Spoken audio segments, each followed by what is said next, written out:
A China passou as últimas décadas se transformando na principal potência militar na região do Pacífico. A modernização fez com que o Exército de Libertação do Povo crescesse enormemente, com novos equipamentos sendo construídos. O desenvolvimento de armas nucleares garante à China o poder de impor sua influência. O Japão já se cansou disso. Enquanto permanece sob uma nuvem de dúvida sobre o quanto pode confiar nos Estados Unidos, o Japão está se preparando para uma possível guerra com a China. E a mensagem que vem do país é clara: o Japão quer construir armas nucleares. Pelo menos alguns no Japão estão cada vez mais considerando as armas nucleares como um possível fator de dissuasão diante da crescente ameaça chinesa.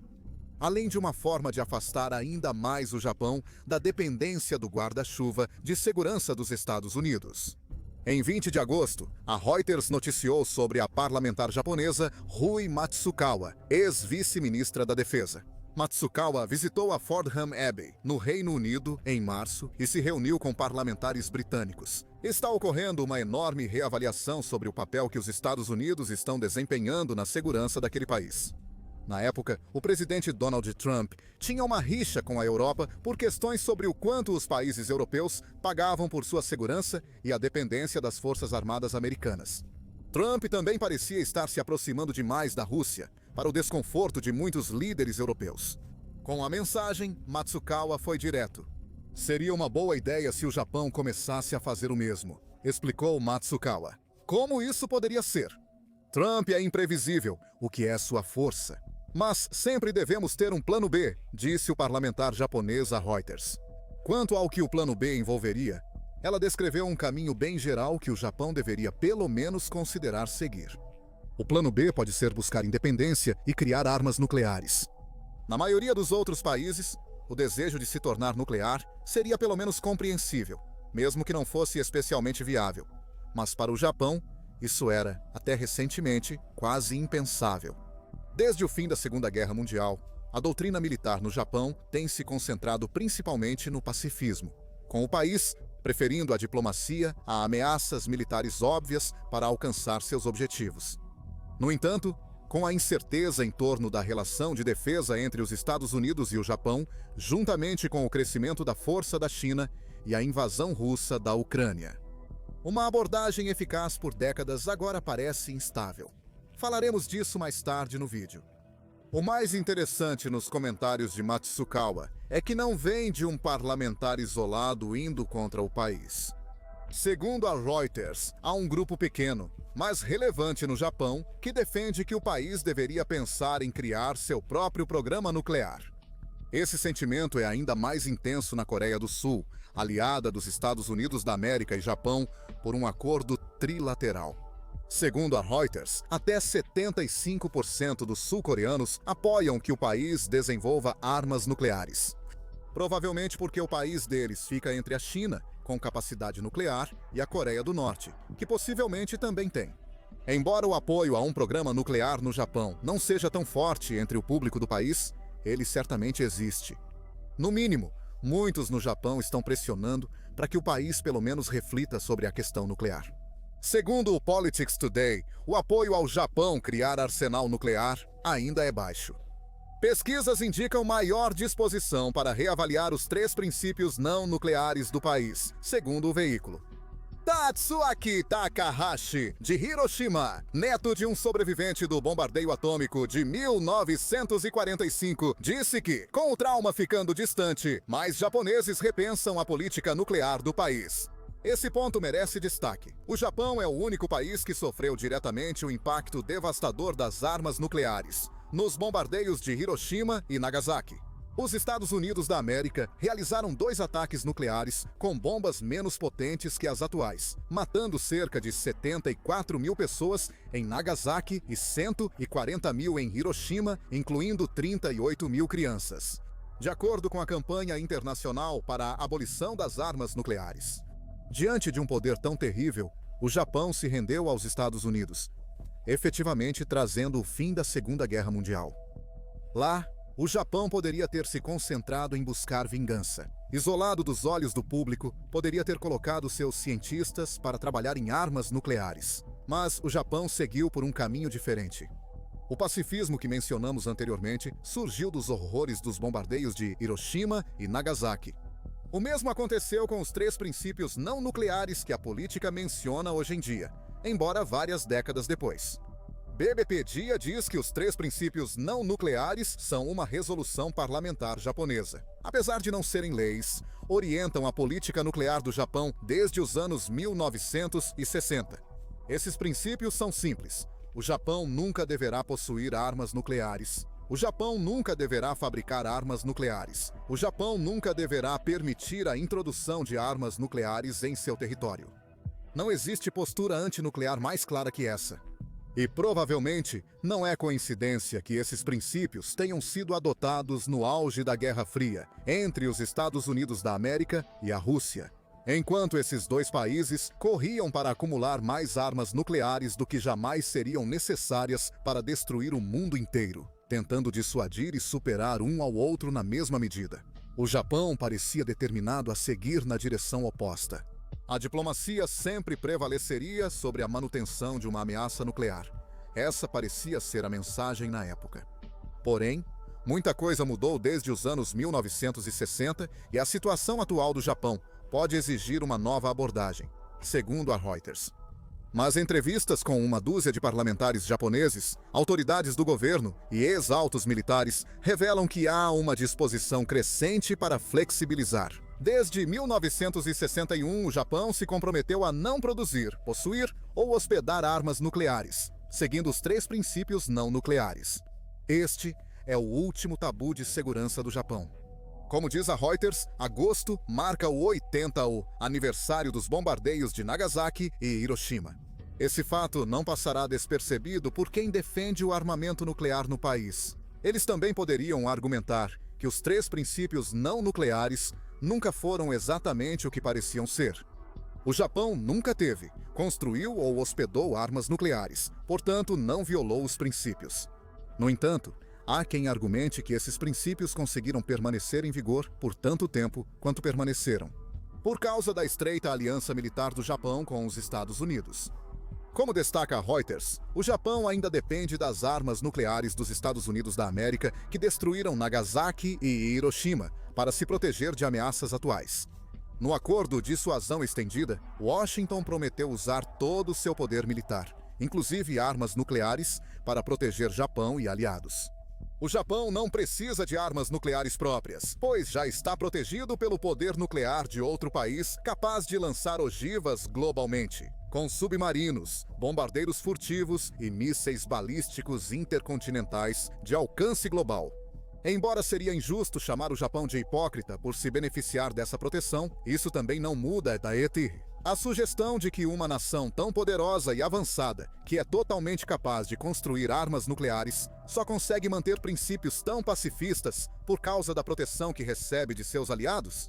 Agora, o guarda-chuva pode estar se fechando. E isso nos leva de volta aos motivos pelos quais alguns no Japão estão argumentando que chegou a hora de abandonar de vez os 3 princípios não nucleares. Os comentários feitos por Matsukawa, que compartilhamos anteriormente no vídeo, mostram que os Estados Unidos estão desempenhando um grande papel nessa nova linha de pensamento. Isso explica 2 motivos do Japão querer armas nucleares e menciona o despertar europeu citado por Matsukawa. Vale lembrar que a reunião dela no Reino Unido foi em março deste ano, quando a postura dos Estados Unidos da América em relação a tudo, desde a Europa até a guerra na Ucrânia, era bem diferente do que parece ser agora. Volte seus pensamentos para março. E lembre-se, foi o mês em que Trump e sua administração não tinham palavras gentis sobre a Europa. Naquele mês, tanto a Politico quanto a Reuters publicaram artigos detalhados discutindo o que então parecia ser um esforço consciente dos Estados Unidos para se afastar da Europa. A Politico foi mais sensacionalista, destacando que Trump queria destruir a União Europeia para reconstruí-la à sua imagem. O veículo notou que Trump explorou vulnerabilidades na União Europeia ao causar caos ao suspender a ajuda militar dos Estados Unidos da América à Ucrânia. A decisão foi revertida rapidamente, mas mostrou que Trump era visto como inconformista na geopolítica global. Um homem cujas escolhas não podiam ser previstas e que frequentemente parecia tomar decisões que iam contra alianças de longa data. A Politico também destacou que Trump, acreditava que a União Europeia parecia ter sido criada para prejudicar os Estados Unidos. E com Trump realizando reuniões tanto com o presidente ucraniano Volodymyr Zelensky quanto com o presidente russo Vladimir Putin, sem a participação dos aliados europeus do primeiro, parecia haver uma tentativa clara de dividir a Europa. A Reuters foi menos agressiva quanto à política dos Estados Unidos da América neste artigo. A Reuters disse que em apenas 3 semanas, até 10 de março, a Europa viu a aliança de 75 anos com os Estados Unidos da América se desfazer. Ressaltou como o vice-presidente dos Estados Unidos da América, J.D. Vance, repreendeu líderes europeus na Conferência de Munique em fevereiro. Uma reunião explosiva entre Vance, Trump e Zelensky na Casa Branca só intensificou o recém-descoberto desprezo dos Estados Unidos da América pela Europa. Em 12 de março, Trump prometeu igualar a União Europeia e o Canadá após ambos anunciarem tarifas retaliatórias às tarifas dos Estados Unidos da América. Afastar aliados não bastava. Iniciar uma guerra comercial era uma possibilidade. Alguns meses se passaram desde então, e a relação entre os Estados Unidos da América e a Europa está decididamente mais cooperativa. Ainda assim, esse período de incerteza deixou suas marcas, e o Japão estava prestando atenção.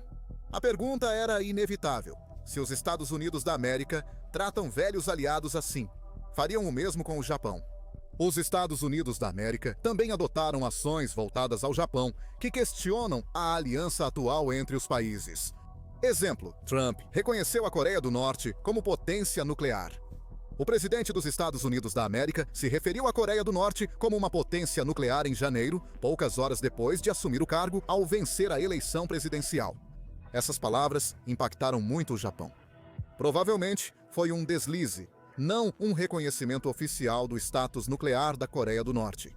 Em 29 de julho, a Al Jazeera informou que a irmã de Kim Jong-un pediu aos Estados Unidos da América que reconhecessem a Coreia do Norte como potência nuclear. Mas, para alguns, o comentário de Trump revelou a verdade sobre como ele e talvez sua administração realmente viam a Coreia do Norte. Esses comentários surgiram após o primeiro mandato de Trump, quando ele se encontrou com Kim Jong-un em um evento que, segundo a Observer Research Foundation, rompeu o legado de cooperação Estados Unidos da América-Japão ao adotar uma abordagem claramente Estados Unidos da América em primeiro lugar sobre a Coreia do Norte.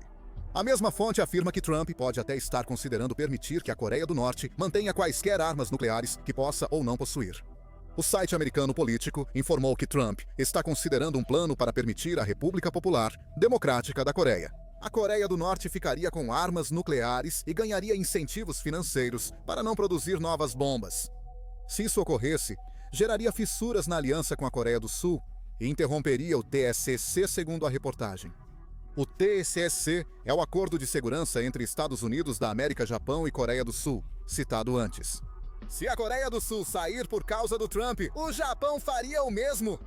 Permitir que a Coreia do Norte vire a potência nuclear desejada ameaça mais que só a Coreia do Sul.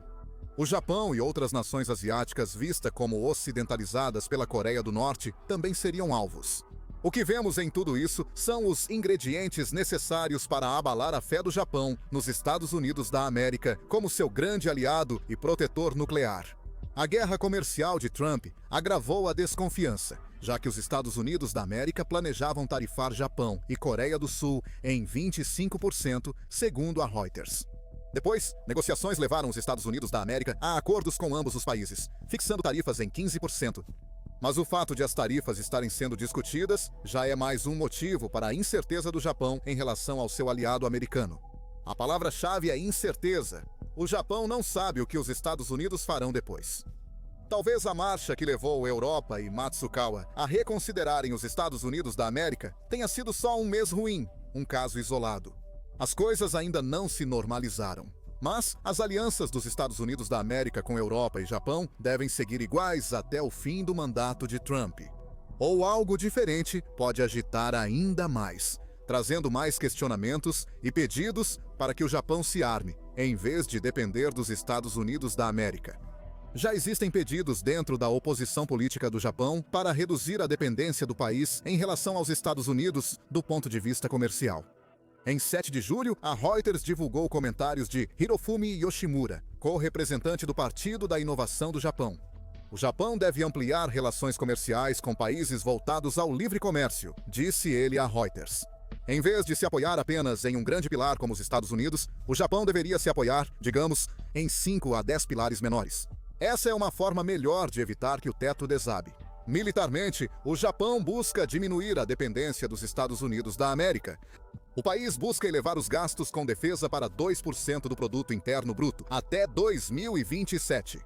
Aprovou um orçamento de defesa de dólares americanos 551,3 bilhões para 2025, marcando o 13º aumento anual seguido. E uma demonstração de como o Japão está, aos poucos, se afastando das políticas pacifistas do passado para uma defesa muito mais ativa e individualizada. Ter armas nucleares próprias aumentaria a preparação do Japão para conflitos no Pacífico, sem depender dos Estados Unidos da América para ajuda. Sobre conflitos futuros, isso explica por que muitos no Japão defendem armas nucleares próprias. China. A realidade é que a China já é uma ameaça nuclear enorme para o Japão e está se tornando uma ameaça ainda maior com o passar do tempo. Segundo a Associação de Controle de Armamentos, a China tem cerca de 600 armas nucleares. O jornal The Guardian apresentou o mesmo número em um relatório de junho, acrescentando que a China não está satisfeita em ficar apenas com 600. Segundo o jornal, relatório do Instituto Internacional de Pesquisa para a Paz de Estocolmo estima que a China constrói cerca de 100 armas nucleares por ano desde 2023. Se mantiver o ritmo, a China chegará a 1.000 até o fim da década. Isso preocupa muito o Japão, mais até do que as tentativas da Coreia do Norte de ser reconhecida como potência nuclear.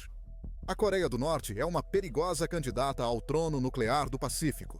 A China ocupa esse trono, inalcançável por outras nações do Pacífico. No setor nuclear, o Japão não pode, mesmo que sua relação com os Estados Unidos da América não estivesse mais instável do que antes.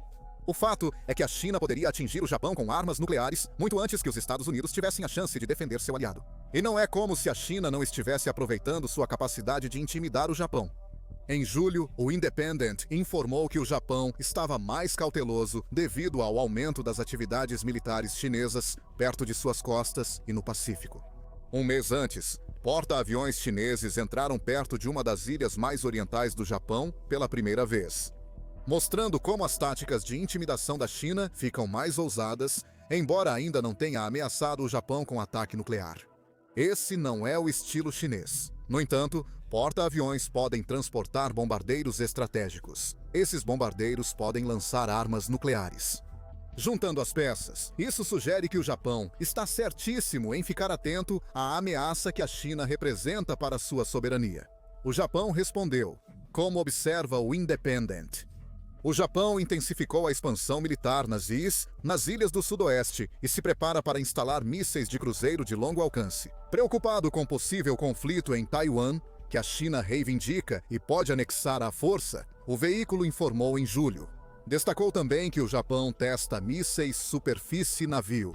Qual a mensagem para a China de que o Japão se prepara para enfrentar a ameaça naval de Pequim? Mas a verdade é que a China tem armas nucleares e o Japão não, enquanto essa situação persistir. Com muitos no Japão temendo se o guarda-chuva nuclear dos Estados Unidos da América cobre o Pacífico, essa diferença é preocupante. Deixemos a palavra final para um sobrevivente do bombardeio nuclear no Japão, entrevistado pela Reuters em agosto. Esse homem se chama Kunihiko Sakuma. Seus comentários refletem a opinião de muitos japoneses, inclusive de quem vivenciou os horrores das armas nucleares. Só porque estamos sob o guarda-chuva nuclear dos Estados Unidos da América não significa que estamos seguros. Se armas nucleares forem usadas, acabou, não é? A segurança real depende da confiança mútua entre nações, o que não ocorre entre China e Japão. E enquanto essa for a situação, a pressão para que o Japão se arme com armas nucleares só vai aumentar. O Japão não é a única nação do Indo-Pacífico que acredita que uma guerra pode estar chegando e que precisa se preparar. A Austrália também está atenta às mudanças no cenário estratégico da região e está fazendo tudo o que pode para se preparar. Por que a Austrália está se tornando silenciosamente uma superpotência militar? Descubra em nosso vídeo. Inscreva-se no The Military Show para mais notícias do cenário militar global. Obrigado por assistir.